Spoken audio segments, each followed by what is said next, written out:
Welcome to Sports Beat KC, the Kansas City Star's daily sports podcast. It's Friday, January 20th, and I'm Blair Kirchhoff. If you want to guarantee a roster move in sports, become a guest on our podcast and speculate about it. That's what Royals beat writer Lynn Worthy and I did when we taped today's show on Thursday. That's when rumors about the Royals acquiring Aroldis Chapman were circulating. We finished taping, and a few hours later, the news became official. Chapman, the left-handed reliever who once was the hardest thrower in baseball, had become a Royal. So at least you get to hear how Lynn and I broke it down. We have plenty more Royals to talk about today, and we end the show by bidding farewell to Lynn. This will be his last appearance on the show as a Kansas City Star beat writer. We talk about the next step on his path. Okay, let's get started. All right, Lynn. It seems like a quiet offseason for the Royals. Is it as quiet? Even a team that has changed managers and general managers, of course, that happened late last season with J.J. Piccolo, but it just seems like a quiet hot stove league for the Royals this winter. Is that am I right on that? Or what am I missing? Well, if you're talking about, the big ticket, free agent transaction or a trade, then yeah, it's all quiet on the Western Front. But but there has been, like you mentioned, there's been a lot of changes, sort of, I guess, I don't want to say minor, because when you talk about a manager, probably about half the coaching staff, some of the player development folks, and then also bringing in some free agents like Ryan Yarbrough, Jordan Lyles, and we'll see about some of these minor league free agents that they added. So, I mean, there have been some changes, and you don't know how much contributions those guys will make. I mean, we know Jordan Lyles, they're looking at to be a main piece of that rotation. But, I mean, so I don't want to call them minor, but there have been things. But if you're, some of the names that moved this offseason in Major League Baseball, Carlos Correa, to 3 different teams at one point. Yep. Verlander, those types of things. Yeah, that was not part of the Royals offseason. I don't think it was really expected to be either. Right. We'll get to Jordan Lyles, especially here in a minute. I do think that's interesting. But the Royals have some the contract news, if you will. They have avoided arbitration with several players, and are still and did not settle with maybe their most important piece, and that's starting pitcher Brady Singer, who I think will end up being the opening day starter this year. Let's they've come to terms with Scott Barlow, Chris Bubich, Taylor Clark, Amir Garrett, Brad Keller, Nicky Lopez, Josh Staumont. I needed to look at my cheat sheet to get all those names, but not yet with Brady Singer. And and also Aldaberto Mondesi. Oh, that's right. How done could we forget? early during the winter meetings, actually. So that's another one that was ARB eligible, but they took care of. Okay, I want to talk about Mondesi as well, but let's start with Brady Singer. Where does it stand with him, and what is your prediction for Brady Singer's arbitration case? So at this point, they went to that deadline where you had to exchange numbers if you didn't come to an agreement. Didn't have an agreement, exchange numbers. I believe reportedly, and this is from MLB.com's Mark Feinsand, I'm trying to find what those numbers were. They were a little bit apart on what he and his agent were asking for, and what supposedly the Royals had put on the table. So according to Mark Feinsand, it was Singer filed for $3.325 million, and the Royals filed at $2.95 million. So it's a less than $1 million apart, but obviously still a good chunk of money. And also, when it comes to these things, you want to sort of set the table, because he's got multiple years of arbitration ahead of him. So you want to get yourself locked in at a number, because it's going to go up after that. So that's where, I mean, I think last year you saw with Nicky Lopez, where I don't think they were really that far apart. But I think going to a hearing, also you want to sort of set your floor for that first year, and then it's going to go up from after that. So yeah, so it's either going to be a hearing probably during spring training. Last year was a little wonky because of the lockout, and so you had those hearings during the season. You had a guy like Andrew Benintendi having a hearing and then going out and playing in the game. Same thing with Nicky Lopez. This year it'd be more the traditional, probably happen during spring training, or which I think is probably likely is they may settle before that, or maybe the Royals are able to work out something with Singer's agent and maybe get multiple years knocked off so that they don't have to keep going back to arbitration the next couple of years. I think they did that with Hosmer one of those years where they went all the way down to almost a hearing and then signed a either 2 or 3 year deal so to take out the rest next couple of years of arbitration. Brady Singer, 10-5 last year, 3.11 ERA as a starter. That's when he was in the rotation. 3.23 overall ERA, counting his bullpen appearances. Don't you think he's the opening day starter? I would think so. I would think so. I mean, the only thing that maybe opens the doors if there's you go with the experience thing and you say a guy like Jordan Lyles has more experience not with the Royals, or if at this point there's not necessarily a strong sense that whether or not Zach Greinke would be back, but if he came back, then you can make the case that he's the opening day starter just because of track record and everything else, and obviously he started the opener last season. But as we sit here right now, I would say, yeah, I'd probably I'd bet, as I always like to say, not my money, your money. I'd bet on Brady Singer. Very good. I imagine nobody would bet on a 155 game season from Aldaberto Mondesi, but everybody, you always have your fingers crossed. And as you mentioned, he has, I think he signed for got a little bit of a raise, right, up to 3.4 million this year, and they avoid arbitration with him. It's the final year of club control for Mondesi, one of the most interesting and mysterious players that the Royals have ever had. Played in 15 games last year because of a knee injury, and it wasn't many more the year before for various injuries. I read in your story he has played 358 games in his since 2016. Hell, Whit Merrifield played in how many consecutive games in much less time than that? So I guess Royals followers can only have their fingers crossed when it comes to Mondesi and his availability. And what is your projection for him starting with? Where would he play with the Royals this year?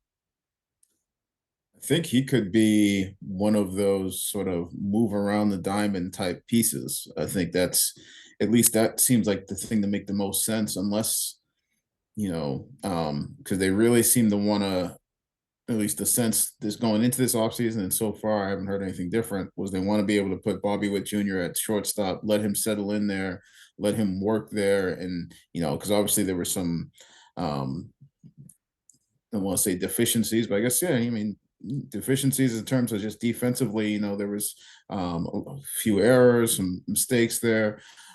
His first season in the big leagues, obviously, I mean, he's not the first guy who's had a whole lot of errors or, had to make some strides after his first season. So it's not as though that's a big knock. It's just, the facts are the facts.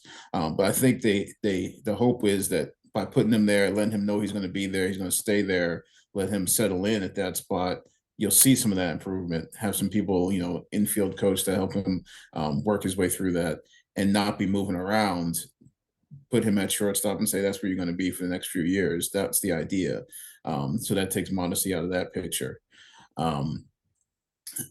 Third base still seems to be sort of a question mark whether or not he could be in the outfield as I don't think on a full-time basis, but somebody you could put out there, if whether or not you want to use him as a DH, sort of a super utility, move around. Obviously, assuming that he comes back as healthy as he could be from the knee injury, one of the faster players in Major League Baseball. He's led the league in stolen bases. And triples. So yeah, and I mean, that's the thing is when he's right, he's about as right as it can get.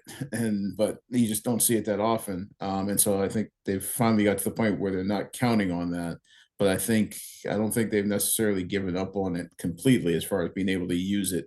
I think the term they've used is a weapon. So, it comes down to how they see that they can deploy that weapon throughout the season, assuming that he's still here. I mean, there was a report a couple of weeks ago, within the last couple of weeks, that there had been some teams sort of sniffing around. I think the Red Sox, especially after Trevor Story's injury, that he's going to miss some time, and obviously they lost Sander Bogart. So we'll see if there's potential that he gets moved, but if not, then it could be more of a super utility. Okay. Like I said, everybody's got their fingers crossed when it comes to Mondesi. We have not talked since the Royals signed Jordan Lyles. A pretty interesting guy, workhorse, innings eater, not dazzling but effective, and kind of what the doctor ordered for this rotation. It seems to me 179 innings this past season with a 4.42 ERA with Baltimore, 180 innings with the Rangers the year before that, 12-year career. And it seems like the Royals got him at a decent price as well. Yeah, it was pretty similar, as I recall, to the deal that they signed Mike Minor to a couple years ago. I think Minor got 17 million. Lyles is more like 18. Lyles is, I believe, more of a true split in terms of how that money gets divided. Miners at the time, I believe, was more backloaded just because of the way they were financially. I think it was more like 7-10. But similar in terms of the overall value and 2-year deal. Um, and similar in that, he's an experienced guy that they're looking to be able to count on. I mean, with the young guys, with the guys that you see as having potential but haven't had full seasons, that you're still not fully sure as far as durability and how that projects over a full season. You need somebody that you can count on, that you can plug in and say, we're going to have this, and we know we're going to get this level of production and also just durability out of. Because there's other variables. As much as you want to say Brady Singer, okay, we know what we're going to get from him, you still haven't seen it over an extended period of time. I mean, even last year he started off in the bullpen. So in the year before, coming out of the pandemic season, I think he had a little stretch in the summer where he went on the IL, where they were sort of had like shoulder fatigue. So to say that you know what you're going to get from him over a full season, you hope you know what you're going to get. You don't know what you're going to get. So there's just a lot of variables. So to have somebody to plug in there that you know what you're going to get, I think is important. A guy that is a veteran, and then also a guy that at least when I say know what you're going to get, you also know at least reasonably what sort of performance you're going to get. Like you said, it's not going to be necessarily dazzling spectacular, but it's going to be steady. He's going to throw strikes. You know what you're going to get in that sense. And again, you get too much variation, or a lot of variation, I should say, with some of these other guys. Right. Hey, are you buying any of the Aroldis Chapman rumors? I mean, I buy into, taking a look at it. I'm just not sure. I'm not sure what you get out of him. I mean, in terms of, just there's off the field stuff. We'll put that aside for a second, but the on the field has not been, what it was 5 years ago, these Right. last couple of years. The guy who's been demoted out of the closer's role, a guy who, you've seen the walks go up. He's just not been as productive as he was several years ago. And then, the way things ended with the Yankees, for him to, there being a question about whether or not he was actually going to be on the playoff roster. And then the report was that he didn't show up for that last workout because they wouldn't guarantee that he was going to be on the playoff roster. So he stayed down in Miami when the team was working out. I mean, that's, if it's not a red flag, it's at least raises an eyebrow, raises some questions, and that's on top of him having had served suspension in the past. I mean, so there's plenty of reasons to have question marks, both off the field and also just in terms of performance.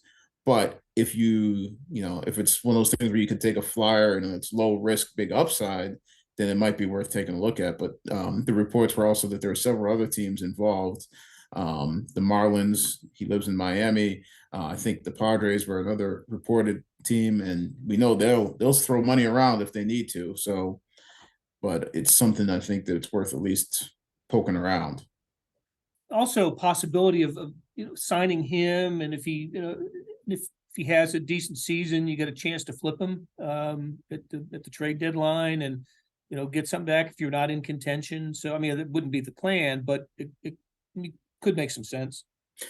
We've seen it before. I mean, just go back to whether it's Trevor Rosenthal. We saw him come off of an injury and look real good, and you flip him. And also just, if he is right, Chapman, and you get past the other things, it lengthens out your bullpen. You have somebody who potentially, again, if he's right, can close some games for you, so you don't have to lean on Scott Barlow every time there's a close game, and then to have so many multiple inning outings and just be the high leverage every time sort of a guy, to be able to take some of that load off of him only makes him better and maybe extends how much you can get out of him. And while you're bringing some of these other guys along who you think might be, big time potential high leverage guys, but again, you haven't seen it. But it just gives you a deeper bullpen. Hey, this is Blair. There are several ways to access the Star Sports section. Let me tell you about a couple of them. There is Sports Pass. For $12.99 a month, you get unlimited digital access to all of the Star Sports content, including beat writing, columns, features, pretty much everything we write. The deal renews monthly until you tell us to cancel. For $159.99 a year, you get everything the Star has to offer digitally, including sports and the e-edition. Go to kansascity.com and drop down to the bottom of the page where it says Start a Subscription for more information. Your support has never been more important. As always, thanks for reading and listening. Hey, I wanted to cover a couple of topics with you. Again, since we haven't talked in a while, just some quick thoughts on the Royals home games. The first 3 months are going to start at 6:40 first pitch, so a half hour earlier than they have in the last few years. That's kind of a welcome development for people who work the games, like yourself, for stadium workers. I don't know how fans feel about it, but when you saw that Royals games are going to start at 6:40, what was your reaction? My first thought was, I wondered how much earlier that might translate into getting out on the back end of those games. Yeah. Because you start a little bit earlier, but then also in theory, with some of the new rules this year, that the pace of play should pick up. So then maybe it becomes a thing where people come to the ballpark and you're not necessarily planning on, okay, you're not getting out of here until 10, 11 o'clock.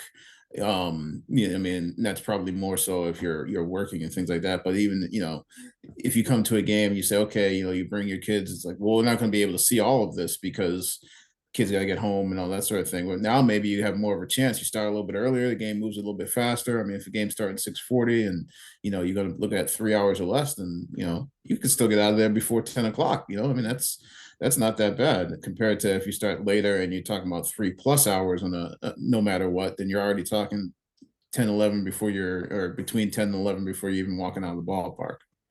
Yeah. I think it's a welcome development. And as you mentioned, the rules that are going to be instituted this year to help pick up the pace of the game, anything to keep you from getting home at a ridiculous hour, especially on a school or a work night. And of course, this is only, I think it's April and May, maybe a little bit into June. I can't remember exactly when they go back to 7:10, but yeah, welcome development as far as I'm concerned.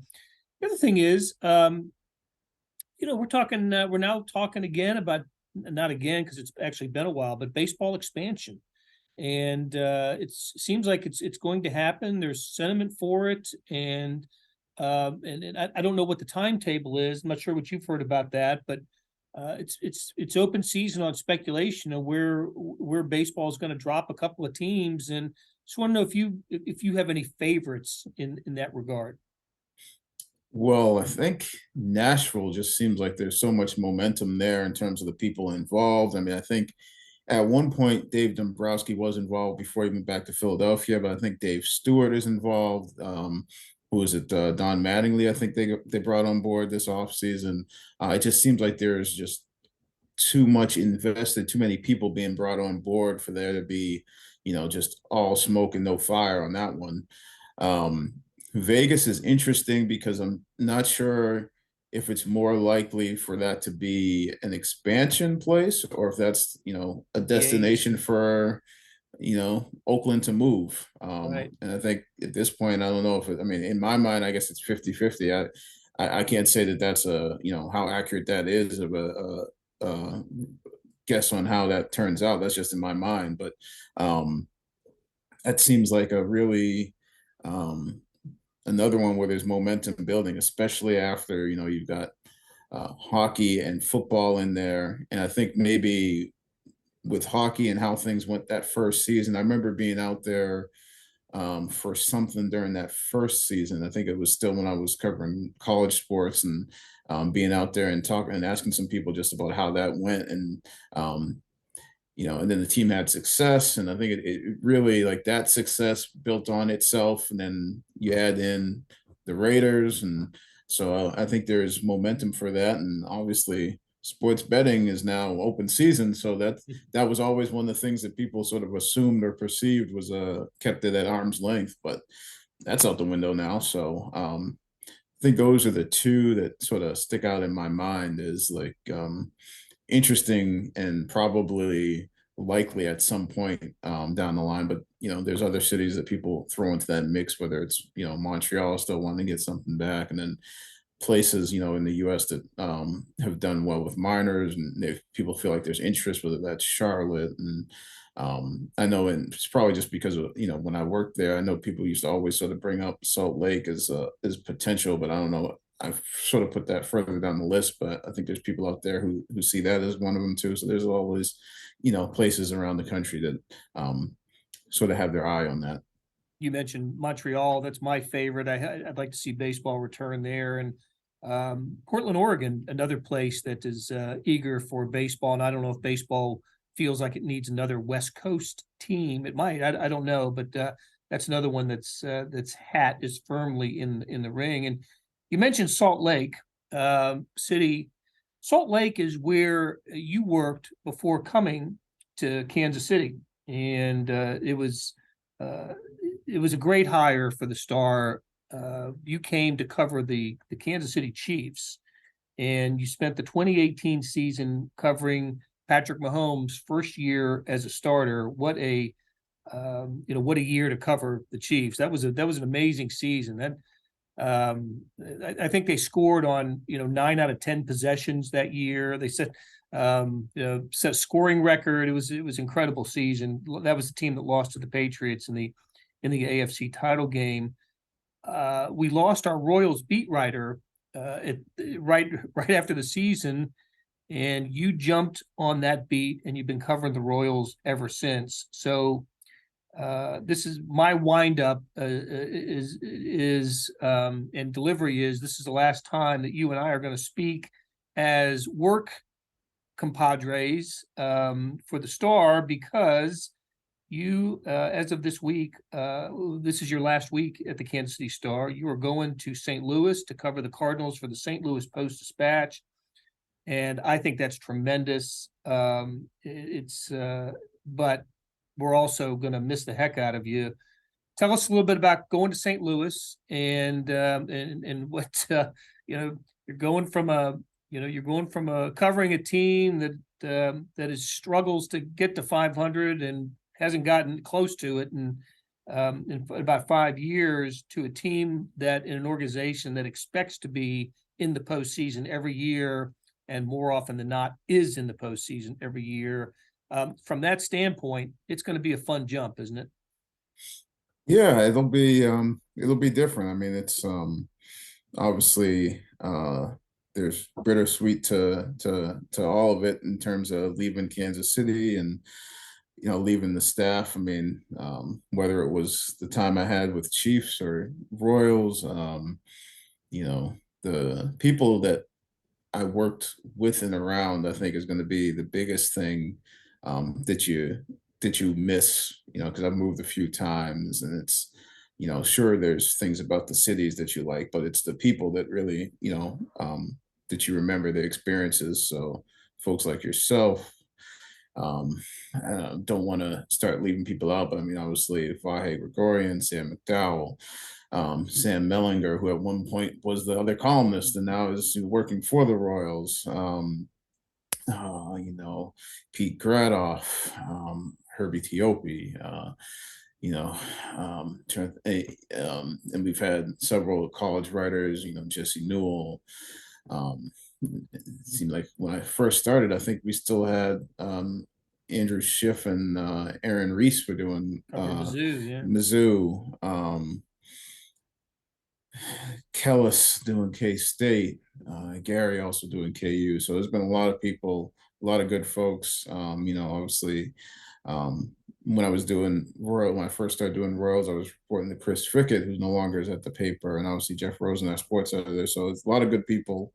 So that's going to be the part that's tough. But I'm looking forward to St. Louis.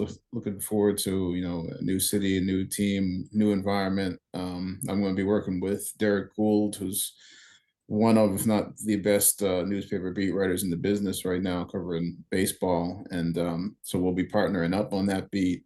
You know, it's really for that market, really has sort of the gets sort of the attention that the Chiefs get here in terms of just the it's the top show in town. So that was obviously a big part of it, and then also partnering with somebody's to, you know, get to share a little bit more of that workload. as the baseball Yeah. beat can be a grind, but it's something I'm looking forward to. But like I say, it'll be bittersweet. That that first I-70 series will be interesting. I don't know how exactly I'm going to feel when that comes around, but it'll be good to see everybody. That's for sure. I know that, but what sort of internal feelings will be interesting. You know, I always thought that correct me if I'm wrong, and I often am. So I often thought of St. Louis, even when the Rams were in St. Louis, that it was still one of the, maybe the only, or at least one of the very few cities that where a Major League Baseball team shared the town with an NFL team, that the baseball team was still considered the biggest thing in town, biggest sports thing. I don't know where else in the country that exists, where certainly not in Kansas City, which but when the Chiefs are good and the Royals are like this. But and my gauge for this is gear stores, stuff where you find the jerseys and the caps and the shirts, all the gear for sale. When it's baseball season, the NFL team is still more prominent in the gear stores than the baseball team. You know, maybe I don't know. Maybe in New York, maybe a little different with Yankees, but I don't know. In St. Louis, it is such a great baseball city. I've always been envious of it in Kansas. You know, being in Kansas City, envious of they're drawing 3 million fans every year. They're always in the playoffs. I thought your comparison to the Chiefs is spot on. They are the city embraces the Cardinals the way we embrace the Chiefs and the Royals when they won in 14 and 15. But you're you are going to a market where baseball's king. It just is, and that's pretty cool. And I think you're gonna enjoy it. And I guess there's no sign of the Cardinals letting up. They expect to contend again this year, don't they? Yeah, yeah, and you've got, you know, two. I mean, you got two players who were, you know, one who won the MVP in Paul Goldschmidt, and then another who was in the running in Nolan Arenado, and they just added, you know, Wilson Contreras in the offseason to fill in that catcher spot that Yadier Molina just retired. And the final season of Adam Wainwright will be interesting too. I'm sure that'll be a running theme throughout the year. So there's definitely plenty going on there. It wasn't until probably these last couple of weeks that I started thinking back on, you know, the 4 seasons that I had here, and just thinking about change would be probably the the overall theme. And I start thinking about the first year was the last year of Ned Yost. Um, there was you know, after that season, you had an ownership change. You had the manager change, a pandemic in the middle of the time there, a pandemic season, a season on Zoom. You had a lockout. You had Alex Gordon's retirement. You had, Mike Matheny's entire tenure as the manager. And then, obviously at the tail end here, we saw Dayton Moore, fired as the head of the baseball operations department. So it's been a lot of stuff packed into those 4 years, and even with that, like people talk about how St. Louis's position compared to Kansas City. I mean, and I've said this before to people. I was like, I don't know if it's just because of the time that I spent covering minor league baseball, but I really like watching things develop. Like, what you see where the Royals are at now, we're starting to see the beginnings of something, and I like seeing that, seeing that and being there for that. I think that's one of the cool things with baseball.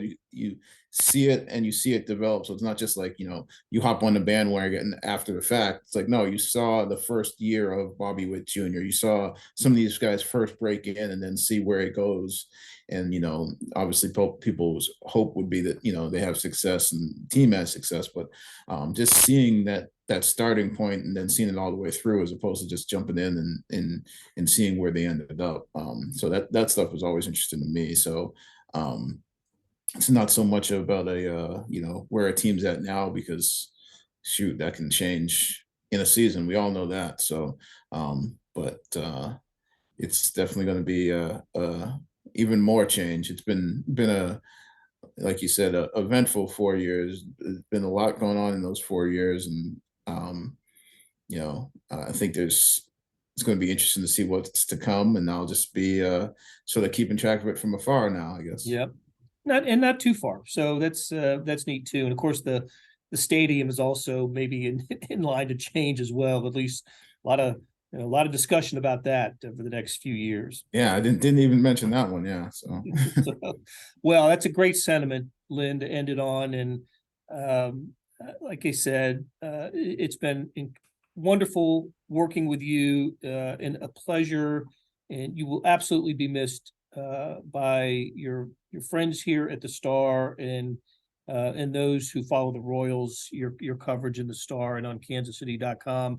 Best of luck in St. Louis at the Post-Dispatch. I know things will go well for you there.